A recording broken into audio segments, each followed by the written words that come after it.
an adventure story. It's an exciting story, filled with pirates and battles, escapes, terror, pain, revenge, kidnappings, secret meetings, and happy reunions.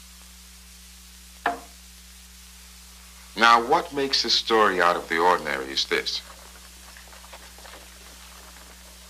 It's about a dark journey we took a long time ago, and in the end, the triumph of human spirit. It's a story that cannot be told too often.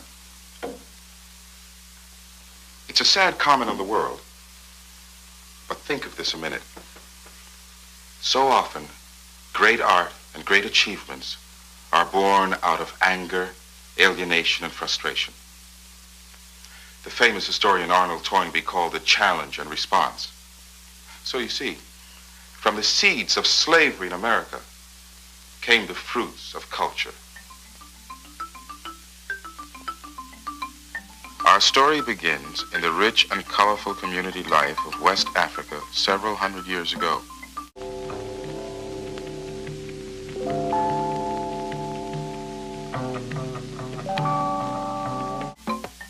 In the 15th and 16th centuries, the Yorubas of West Africa were among the most culturally advanced peoples on the continent. Batik was one of the earliest practice arts. Woven cloth came from Mali to the north, and decorative jewelry was finely worked in brass, silver, and gold. Some of the world's finest bronze sculpture was created at Ife. Pottery and baskets were decorated according to local customs and could be so identified. Musicians made their own instruments and were among the elite of the villages. A person of great importance and influence was the griot. He was a storyteller, the traveling troubadour.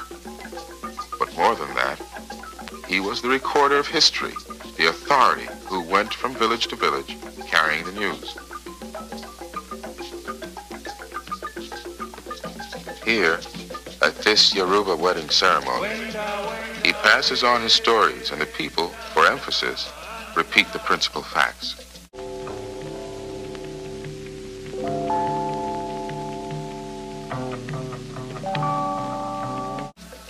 In this Yoruba story, the griot warns the people of a coming danger, slavery.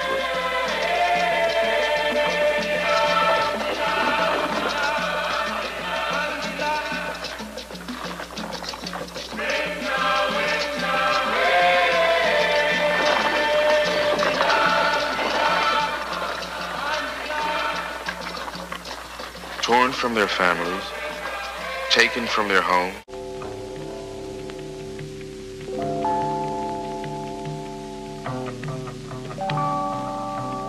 left with only their bodies, their minds, and the echo of what they were. Taken in chains to the coast, they were inhumanly packed into the cramped holds of slave ships bound for North America. Deep in the festering hold thy father lies. The corpse of mercy rots with him. Rats eat love's rotten, jellied eyes.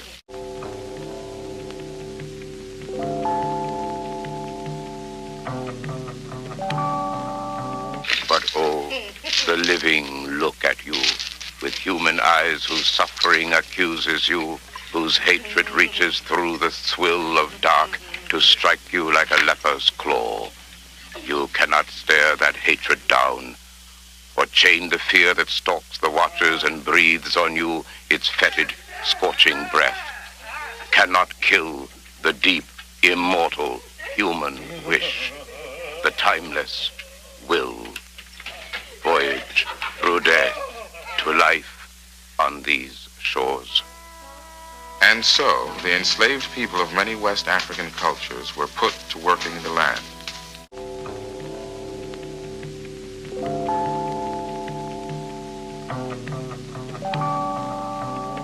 Raw, unskilled labor. That's what a man was bought and sold for.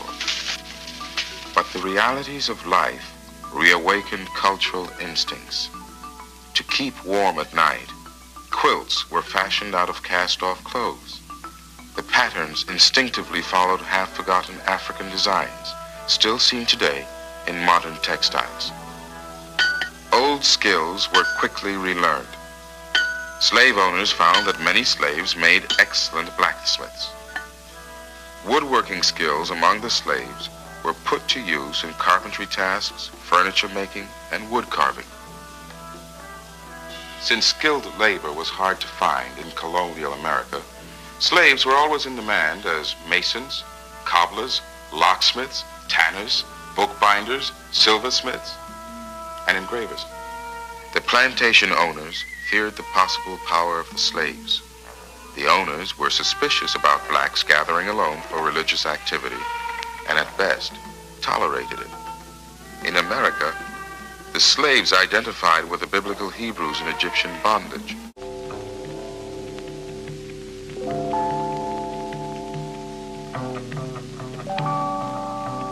They had overheard those stories in white Sunday schools and sermons, and they adapted the tales to their own situation. Even in the face of danger, they gathered to hear them retold and rearranged in their own African manner, creating a distinctive oral literature. The group leader naturally was the storyteller, the griot. So the Lord, he talked to Moses. And he said, if the Pharaoh still wouldn't let the children of Israel leave on their own, then Moses should call for a plague or locust to come and eat every tree, every leaf, every grain in Egypt. And that's just what Moses did. Oh, he stretched forth the hand, and he raised his staff, and he called for a great east wind, and it blew all night, it blew all morning, and it brought the locust, and the locust covered the face of the land of Egypt. And the land was dark, and the locust ate the trees, it ate the fruit, it ate the cotton, it ate the cane, and it ate every single free living thing in the whole land of Egypt. And the Pharaoh, oh, the Pharaoh, he called for Moses.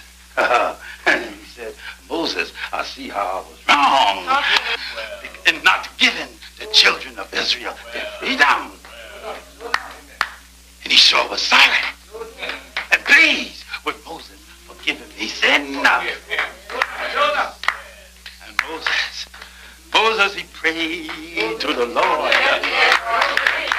And the Lord brought forth a powerful west wind. And it blew every single one of them locusts right on down. Oh, yes it did. Yes it did. And then,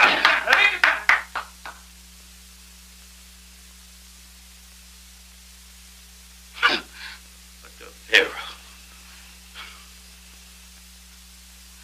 mean old Pharaoh, the Lord, he hardened his heart. And he still wouldn't let the children of Israel go. Slaves were not only forbidden to gather, but laws were passed against the teaching of reading and writing. Therefore, weddings such as this one relied on the oral tradition. The word-of-mouth tradition and its powers of communication were more and more vested in the preacher, the griot. How many did you say there are? About 30, maybe more. Armed? Are they armed? It's hard to tell. It's dark. But they got torches. What damage? Burned a Morris barn. Scattered the horses. Where is Morris? Took his wife and went to Mill Creek. What are we going to do? You tell that preacher I want to have a talk with him. I'm going to put the fear of God into him. You think that's going to do any good? We're going to have quiet darkies or dead ones. I'll get the preacher.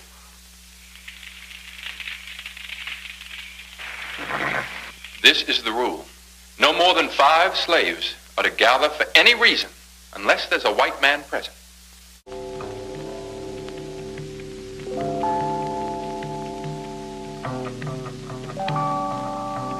Now that means no church meeting, and it means no preaching.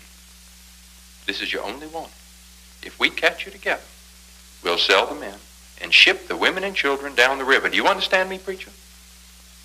Now you tell your people.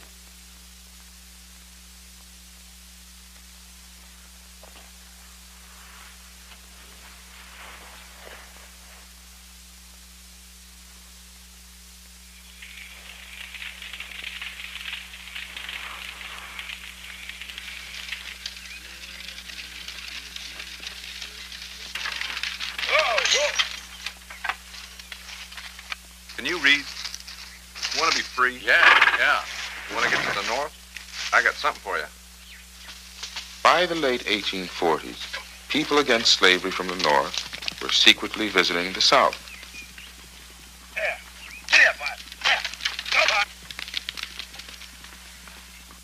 Did preachers and leaders, papers and pamphlets such as the Black Chronicle and David Walker's Appeal. David Walker's Appeal was known as the first and most famous statement against slavery from the pen of a black man.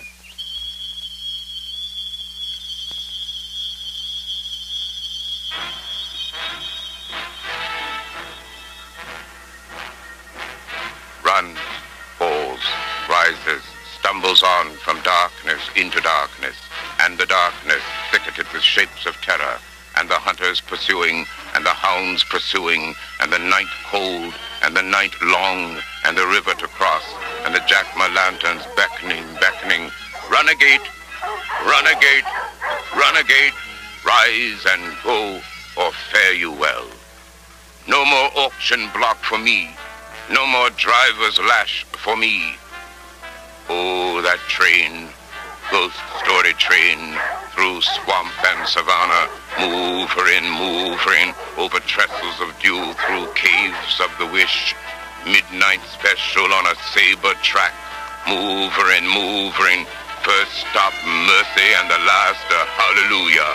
Hum, rider my train, mean, mean, mean to be free.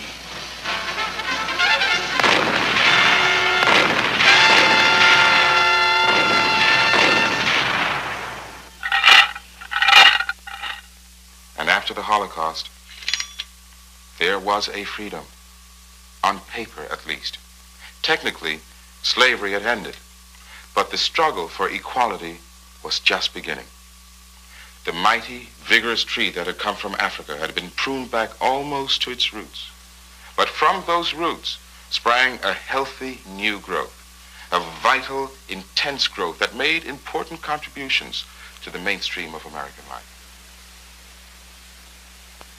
So you see, it is through those contributions in art, music, theater, dance, science, political leadership, that the descendants of Africa have gained the attention of the world, securing a place in our contemporary culture.